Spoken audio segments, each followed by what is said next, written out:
Welcome in here to the Friday Shoot Around. I am Ryan Gilbert. Today we are joined by former Wildcat Jay Heidrick. Kansas State coming off back-to-back losses. Been some frustrating games for the Wildcats. We're going to break down the past two games for Kansas State. Take a look ahead at the upcoming schedule for the Wildcats. Before we do that, though, of course, we're sponsored by the Part-Time Beverage Company. Be sure to check them out at your local liquor store. Jay, after two losses, man, how concerned should we be with this K-State team? I'm not concerned at all. I mean, to me, it goes back to what were your expectations going into the season? They're picked 10th in the league. No one had really any expectations for them preseason.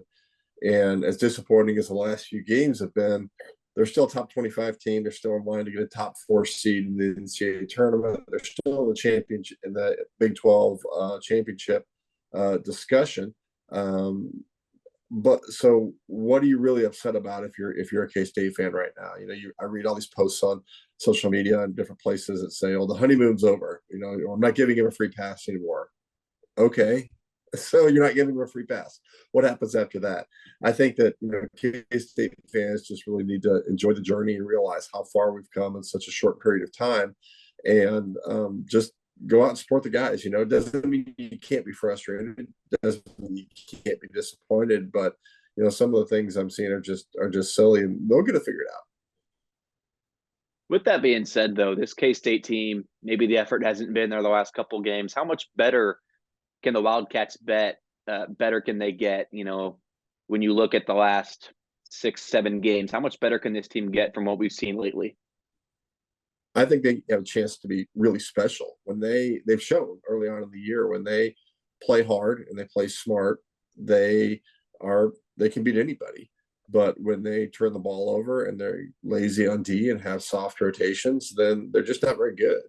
And that's just part of being a team that was put together with transfers and haven't played together a lot is one reason. But it's also, the league's just really hard. There is no margin of error. There are no gimmies on the schedule in the Big 12 this year.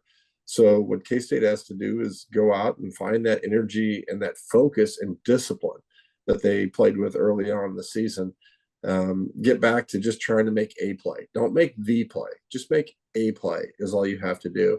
And defensively, the turnovers are a problem, continue to be a problem. But you're not going to win if you don't guard. And we got too many people that are gambling on defense. They leave their man to go double, and that creates an open shooter, which puts you in a help and a chase situation.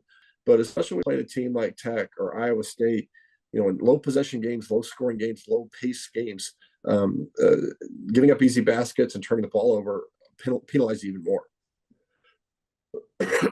Let's try to dive into both of these games. We'll start with the Texas Tech loss from Saturday on the road in Lubbock. Not an easy place to play. That place was pretty loud. Not as loud as it was in Norman, that's for sure, but we'll dive into that one later. 23 turnovers in that game, a season high. I mean, just Kansas State, despite that number, was in this game and had many chances, in the second half to take the lead and couldn't connect on those shots. Like you said, this isn't really that alarming of a loss, was it, down there in Lubbock? No, I don't think the alarming part of it wouldn't be the fact that you lost. Maybe how you lost would be concerning. That it's recurring problems that aren't getting fixed would be the one red flag that you would raise. And there are things that can be fixed. They're 100% fixable issues. And the fact that they were still in the game despite giving up 28 points off of 23 turnovers is a good sign. If you want to find the silver lining here, it's in all of K-State's losses except for TCU at TCU, they've pretty much been in the games that they've lost, and a lot of the damage that's been done has been self-inflicted. So when they're lining up, they're playing with toe-to-toe with everybody in the conference. But that's the difference between this year and other years in the conference. And when you play great teams, if you want to be a great team, you have to do the little things. Great teams don't win because they're more talented. Great teams win because they do the little things. They have the focus. They have the discipline of guys that do what they need to do, not what they want to do. And so it's, yeah, maybe I can gamble and go get a steal over here, but I'm not going to, because that's going to screw up our rotations, leave a shooter open. That happens a lot, and it needs to stop if they want to have success. But those are the things that K-State needs to improve upon. It's just being disciplined. And if they're disciplined and they play smart and they do the little things, they can line up and beat anybody, and will beat anybody. You think Keontae Johnson has maybe hit a wall here lately? Yeah, I don't think it's just Keontae. I think it's a lot of people. We got several guys on the roster who transferred in who didn't get a lot of minutes at their previous schools. Yeah. And so they're doing stuff that they haven't done before. And I don't care what AAU team you come from. I don't care what you've done before. February is hard. It's a hard month as a college basketball player, because you've been going since October. Everyone went home for Christmas. You start February, and you're not so close to the Big 12 tournaments where it's exciting, but you can't see the end. But you've been going on so long that it's not new anymore. So it's just, this is a tough month, and this is where you really got to dig down and do the little things and the fundamentals, and not give possessions and not give games away, because it's hard for everybody. But yeah, I think Keontae's tired. They're all tired. They should be. Keontae hasn't played in a couple years, but I guarantee you, everyone's tired. Grady Dick's tired. Everyone around the league is tired, because it's February and you've been doing this for a while, and so you got to dig down. You got to find something, because the gauntlet doesn't stop. Do you think Marquis Noel is maybe hitting a wall as well, or is it just maybe the Big 12 defense is getting so tough, the grind of playing in the best conference in America, or is Noel pushing things too hard? His turnovers have really been adding up lately. What's the main cause of those, in your opinion? I think it's a couple things. I think it's decision making. Obviously, I think teams are forcing Marquis to finish at the hole as opposed to helping off of him. Forcing him to score over people. And he's a smaller guard, so that's been difficult for him. But I think also it goes back to the defensive end again. K-State is best when they're up and down, running in transition. We struggle in the half court at times to find good shots. But when we get out and we run and we can get in transition and go up and down, we're really, really effective. But if you can't get stops, you can't do that. It's tough to fast break when you're taking the ball out of the net every time. And so what I think we need to do is really lock down on D, get stops, get rebounds, force the pace of play, get it up to where we want to play. When we played really well early in the conference season, our pace was really we played at a high pace. And since then, we haven't guarded as well, and we've just been giving up too many easy baskets. And so if we can get back to defending and rebounding and getting some steals and getting up and down in transition, I think that'll really help the offense to where not every possession has to be ground out. Let's switch gears here and talk about the Oklahoma loss from Tuesday, a pretty frustrating loss for Wildcat fans. And it was really the tale of two halves. Kansas State was tied at the break with the Sooners. After that, the final 20 minutes really just went against Kansas State. Jerome Tang was not pleased with the effort. Do you think it was just a lack of effort for K-State, or is it a little deeper than that, you think? It's never just one thing, but it starts with effort. Sure.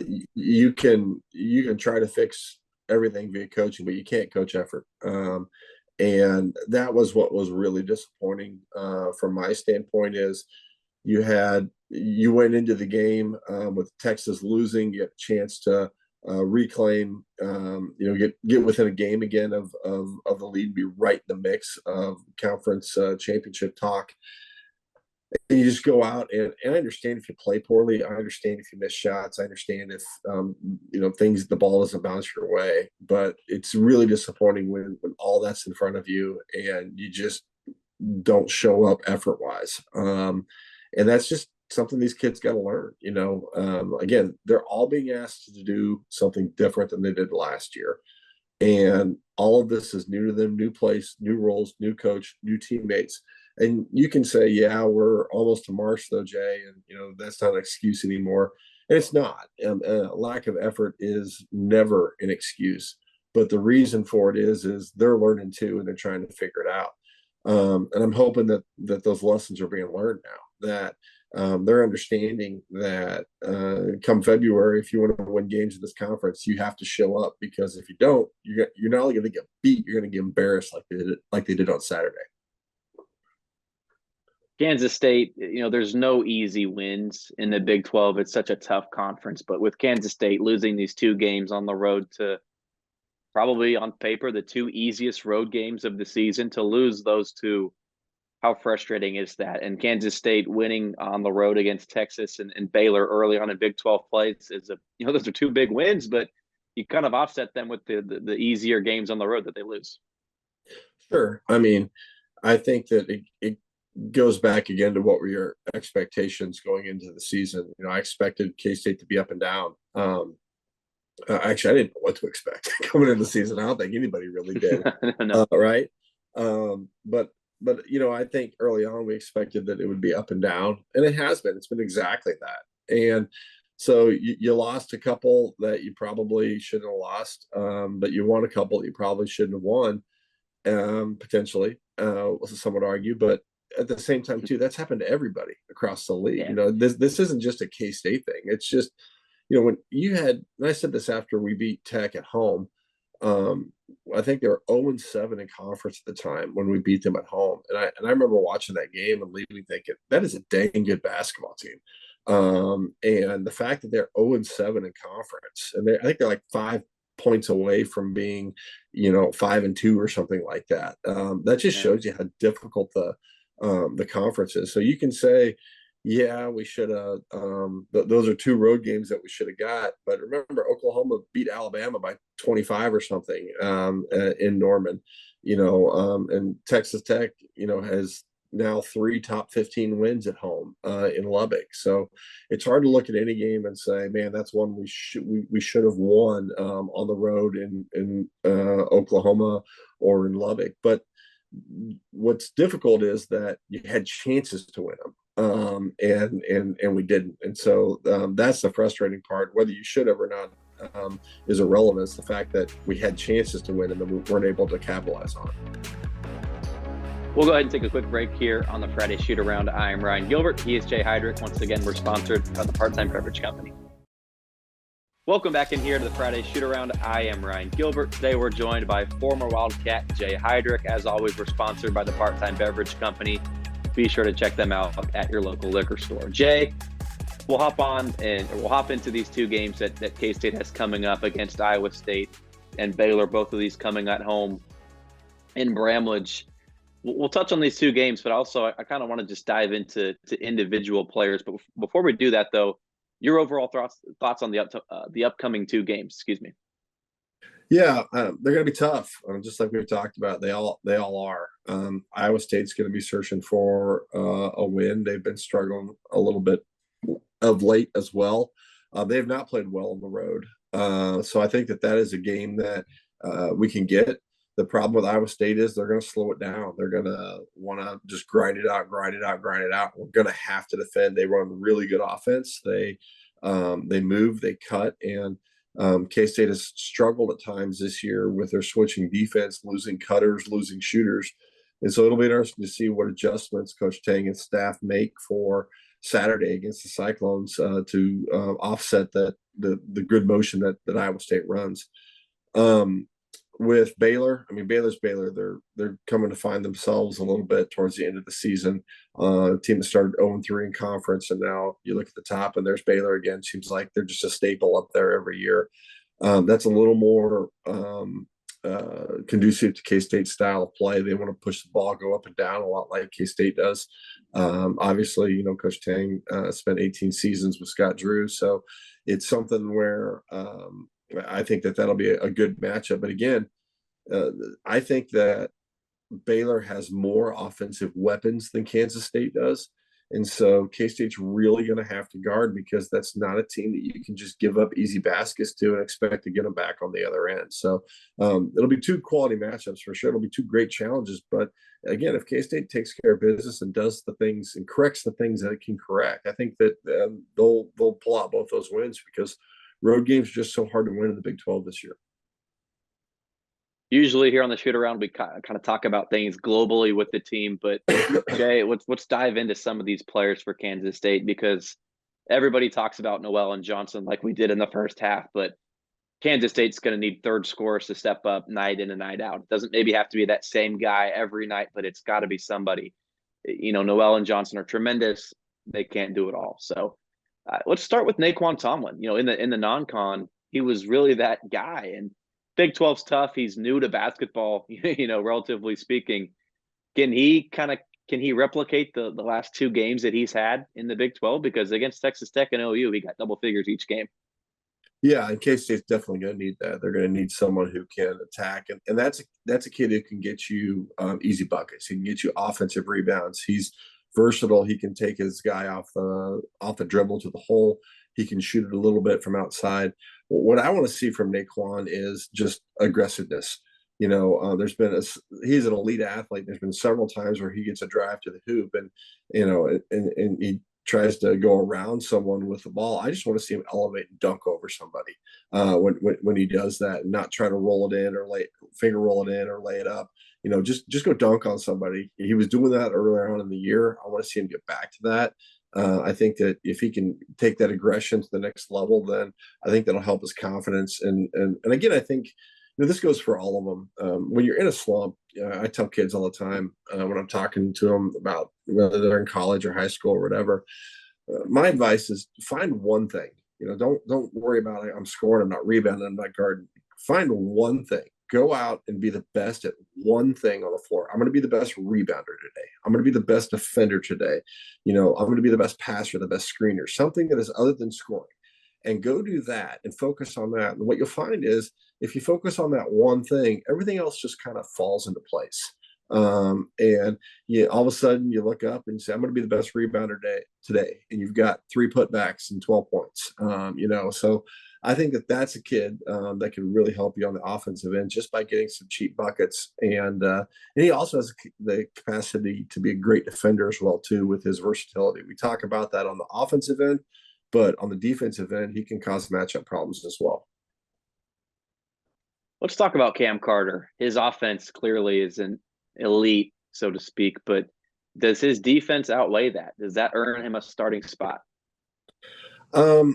I don't know about starting spot, but I think you have to look at it with minutes for sure, and increased minutes, particularly if we're struggling. If you have guys that are losing their guys on offense and allowing straight line drives and not guarding the ball, at some point you got to make a decision as to what's the plus minus on offense versus defense. Because Cam does struggle offensively at times, but he is an elite defender, and he's hard nosed, and he does some good things on offense too. So I think that you have to look at what is the plus minus of keeping a player in the game if they're struggling, and what can Cam provide you on that. Cam is another kid a lot like Tomlin in the sense that he's not going to come out and give you 25. He has the capacity to get hot. We saw that a couple times this year. I think the first half of the KU game, he got really hot. Maybe it was another game, but I know the first half of one conference game he got. His Iowa State game on the road, he had 9 points for the first media timeout. Yeah. And when he does that, that's like finding money, right? So if he can do that, that'd be a huge deal. But again, that's a kid that just go guard, get rebounds, and get out. Because when you talk about offense, you don't have to score to help to be a productive offensive player. If he can guard and get rebounds and get the ball and start a break and push and stress the defense, and someone else might make a shot, but he has the capacity to really stretch defense and get out on the break and cause problems to force the defense to guard other people. You think Desi Sills is best suited coming off the bench as a 6th man, or should he be maybe cracking the starting 5? I really like Desi. I think that, we talk about guys who are hitting a wall, that maybe one of them too. It's not just because he's left-handed like me that I like him, but yeah, he's a little better shooter than I was. But I think Desi is on the verge of a breakout game. He does a really good job of getting to the hole stepping around defenders instead of trying to go through them. He doesn't seem to finish as often as you'd like. But those are going to start happening. I think that those will start dropping in the near future if he can just find his feet and find his confidence. And I know I've said it once, I've said it 100 times. That all goes back on the defensive end. I'm such a believer that if there's one thing you can't control, if the ball goes in or out, you can't control how it bounces off the rim. You can't control that, but you can control everything on the defensive end. You can control how you guard if you're up in their grill. You can control how you come off screens. You can control everything on the defensive end. If you have that mindset of I'm going to control everything on this end, and that bleeds over, that confidence and that aggression bleeds over into the offensive side, and it can be really impactful. So I think Desi's a kid that, again, if he can lock up on the defensive end, it'll really help him on the offensive side. After Taike Green's performance against TCU, why have we not seen more of him on the court? I think Taike's limited offensively from the perimeter. I think that's still a developing part of his game. But when he's on the floor, there's not a better athlete. The kid just gets off the floor like no one I've seen.